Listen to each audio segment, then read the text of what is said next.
বিরিয়ানি মশলা তৈরি করার জন্য আমি এখানে নিয়ে নিয়েছি সাজিরে, দারচিনি, ছোটো এলাচ, বড় এলাচ, লবঙ্গ, জয়ত্রী, জায়ফল। এই মশলাটাকে আমি দুভাগে ভাগ করে নেব। একটা ভাগ আমি গুঁড়ো করে নেব আর আরেকটা ভাগ পুটুলির মাধ্যমে আমি চালের হাঁড়িতে দিয়ে দেবো। এতে ভাতের একটা খুব সুন্দর ফ্লেভার আসে। 750 চাল ও 1.5 কিলো মাংসের জন্য আমি এখানে 7টা পেঁয়াজ নিয়ে নিয়েছি মাঝারি সাইজের। এবার এগুলোকে আমি কেটে নেব। যতটা সম্ভব সরু সরু করে আমি এগুলোকে কেটে নেব। বেরেস্তার জন্য এখানে আমি সরু সরু করে পেঁয়াজ কেটে নিয়েছি। কড়াইতে তেল গরম হয়ে গেছে, দিয়ে দিচ্ছি কেটে রাখা পেঁয়াজগুলো। এগুলো বেরেস্তার জন্য আমি ভেজে নেব। বেরেস্তা যেহেতু একটু মুচমুচে হয়, তাই জন্য এটা পেঁয়াজগুলোকে একটু বেশিক্ষণ ভাজতে হবে। একটু বেশিক্ষণ ভেজে নেওয়ার পর এই দেখুন আমার পেঁয়াজ ভাজা।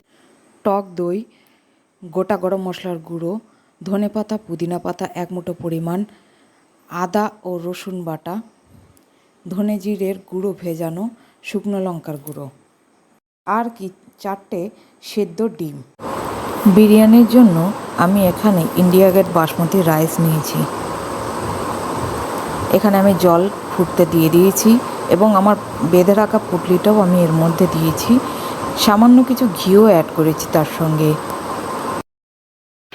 একদিকে আমার ভাতটা রেডি হচ্ছে, আরেকদিকে আমি এবারে মাংসটাকে বসিয়ে দেবো। কড়াইতে আমার তেল গরম হয়ে গেছে। এটা হচ্ছে বেরেস্তা যে ভেজেছি যে তেলটা, সেই তেলই।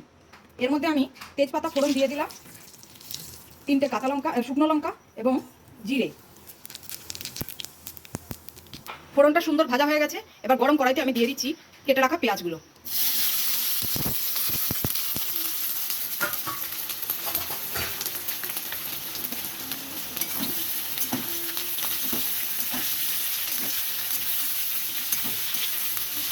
পেঁয়াজটা এখানে ভাজা চলছে, তার মধ্যে আমি মাংসগুলোকে ধুয়ে রেডি করে নিয়েছি। এখানে আমি প্রায় 1 কেজি পরিমাণ মাংস নিয়েছি। মাংসের পেঁয়াজটা আমার প্রায় ভাজা হয়ে গেছে। এবার এর মধ্যে মাংসগুলো আমি দিয়ে দেবো, দিয়ে মাংসগুলোকে হালকা একটু ভেজে নেবো।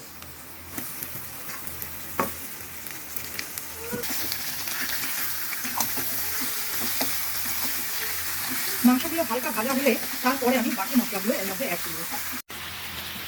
মাংসটা আমার পুরো ভাজা হয়ে গেছে। এবার এর মধ্যে আমি দিয়ে দিচ্ছি আদা রসুন বাটা। আমি প্রায় এখানে 3 চামচ মতন আদা রসুন বাটা ইউজ করেছি। আদা রসুনের কাঁচা গন্ধটা চলে গেছে। এবার আমি বেটে রাখা ধনে জিরের গুঁড়োটা দিয়ে দেবো।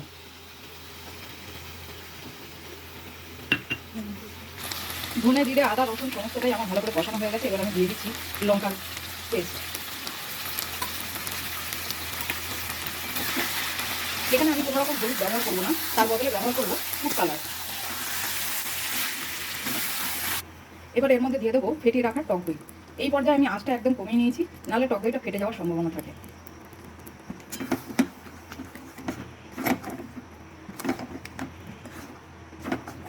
দইটা ভালোভাবে মিশিয়ে নিয়ে চুলার আঁচটা আমি বাড়িয়ে দেবো আবার। এই পর্যায়ে আমি এবারে তরকারিতে স্বাদ মতন লবণ দিয়ে দেবো। এতক্ষণ আমি লবণটা দিইনি, কড়াইতে মাংস জলটা ছেড়ে দেবে বলে। এবার আমি লবণ দিয়ে দিলাম। এবার ভালো করে মিশিয়ে নিয়ে তেল ছাড়া পর্যন্ত অপেক্ষা করব। তেল পুরো মাংস থেকে ছেড়ে দিয়েছে। এই পর্যায়ে আমার মাংসটা হয়ে গেছে। এবার আমি বিরিয়ানিটা লেয়ার করে সাজাবো। এখানে আমি একটা বড় ডেচকি নিয়ে নিয়েছি, যার মধ্যে প্রথমে আমি দিয়ে দেবো মাংসর লেয়ারটা। মাংসটা দেওয়া হয়ে যাওয়ার পরে এর মধ্যে দিয়ে দেবো আমি ভাতটা ভালো করে ছড়িয়ে দিয়ে তার উপর দিয়ে দেবো ভেজে রাখা আলুগুলো। তার উপর দিয়ে দিচ্ছি আমি ভেজে রাখা পেঁয়াজ বা বেরেস্তাগুলো।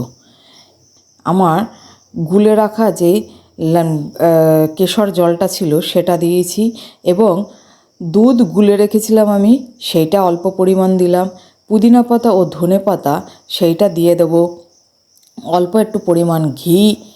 এবার ডিমগুলো যে সেদ্ধ করে রেখেছিলাম সেই ডিমগুলো দিয়ে দিলাম।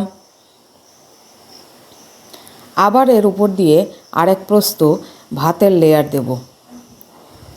এর উপর দিয়ে দেবো ভেজে রাখা পেঁয়াজ, গুঁড়ো করে রাখা মশলাগুলো, তার উপরে সামান্য পুদিনা পাতা ও ধনে পাতা, গুলে রাখা দুধটা, কেশর জল, কেওড়া জল, গোলাপ জল সব কটাকে একসঙ্গে মিশিয়ে আমি এর ওপর দিয়ে ছড়িয়ে দেব।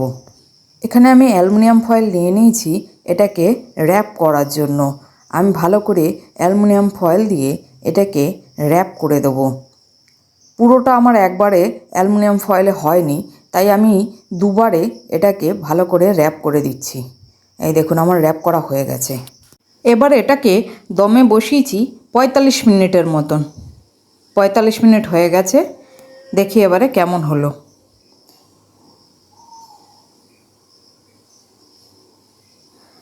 ওয়াও, কি দারুণ গন্ধ বেরোচ্ছে, এত সুন্দর, মানে আমি এটা ভাষায় বলে বোঝাতে পারবো না।